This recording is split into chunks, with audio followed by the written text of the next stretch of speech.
Deep inside a forest that always smells like wet earth, there is a place where sunlight never truly arrives.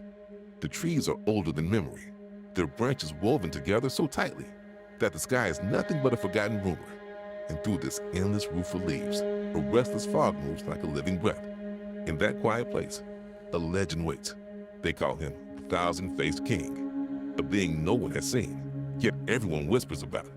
They say when the wind slows down and the fog rises gently from the ground, he steps out of the darkness, not to hunt, not to frighten, but to remind humans of something they've long forgotten. They say he has no true face. His face is whatever you see, a shifting crown of shadows and cold light, a creature who seems to be spoken for by the forest itself. Years ago, a lone traveler entered this forest, someone running from his own memories. He wanted to escape his past, yet the past followed him like a heavy shadow. No one knew why he walked into this place, not even he did.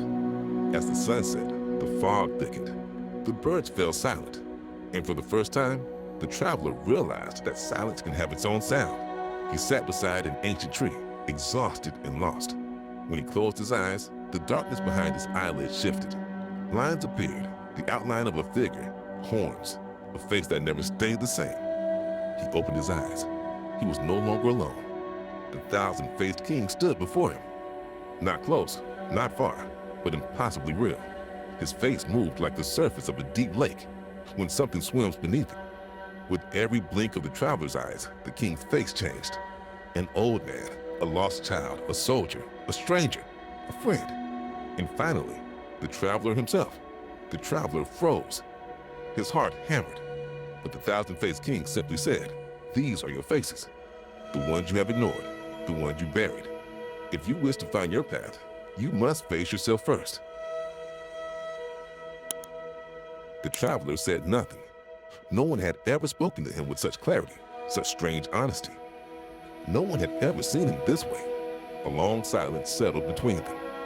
Not a heavy silence, but the kind that feels like rest, like the moment before a deep breath.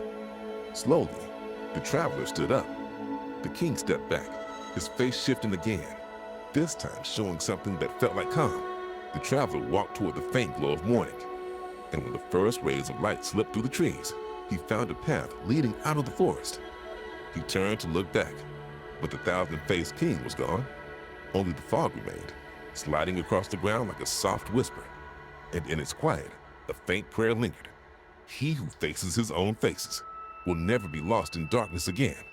Since that day, every traveler who enters that forest and listens closely and carries enough courage can still hear the shadows speaking of the king with 1,000 faces.